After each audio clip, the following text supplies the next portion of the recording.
السلام علیکم ورحمۃ اللہ وبرکاتہ۔ جیسا کہ آپ تمام حضرات کو معلوم ہے کہ جو فرانس کا صدر میکرون ہے، اس کی پرمیشن سے، اس کی اجازت سے ان کی دیوار پر، ان گورنمنٹ کی وال پر جو ہے، گورنمنٹ کی بلڈنگ پر نبی کریم رؤوف الرحیم علیہ تحیت و تسلیم کے بارے میں نازیبا حرکات جو ہیں وہ پبلش کی گئیں۔ آپ علیہ الصلوۃ والسلام کے کارٹون جو ہیں وہ پبلش کیے گئے، آپ علیہ الصلوۃ والسلام کے خاکے جو ہیں پبلش کیے گئے، جس کی وجہ سے کروڑوں جو مسلمان ہیں دنیا میں بسنے والے، ان کے دلوں کو بڑی تکلیف پہنچی۔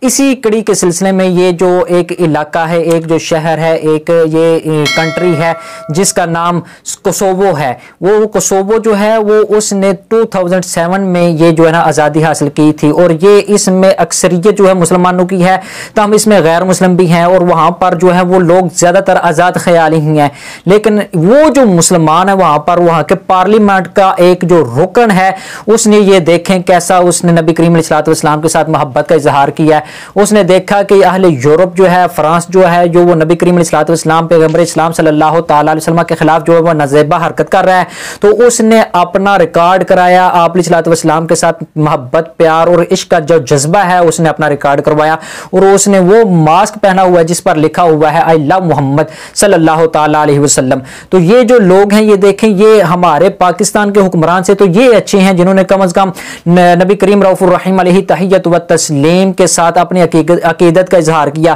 اگرچہ یہ کچھ بھی نہیں ہے، کیونکہ یہ جو کوسوو ہے یہ آزاد خیال ملک ہے۔ اس نے 2017 میں صدر ڈونلڈ ٹرمپ جو امریکہ کا جو پریزیڈنٹ ہے، یہ اس کے زیر صدارت اس نے یروشلم کو اسرائیل کا دارالخلافہ بھی تسلیم کیا تھا۔ اس سے آپ دیکھ سکتے ہیں کہ یہ جو ہے کتنا آزاد خیال ملک ہے، لیکن اس کے باوجود انہوں نے نبی کریم علیہ الصلوۃ والسلام کی شان میں گستاخی کو ناپسند کیا اور اپنا ریکارڈ کرایا، اور آپ اپنا احتجاج ریکارڈ کرایا، اور اس نے کیا کیا کہ اس نے یہ ماسک پہنا ہوا ہے۔ تو اللہ تبارک و تعالی ہمیں بھی توفیق دے، تمام مسلمان اکٹھے ہوں، یکجا ہوں، متحد ہوں، ایک دیوار کی طرح ہوں، اور وہ اس کے خلاف ایسا قدم اٹھائیں کہ ان کے لیے عبرت کا نشان بن جائے۔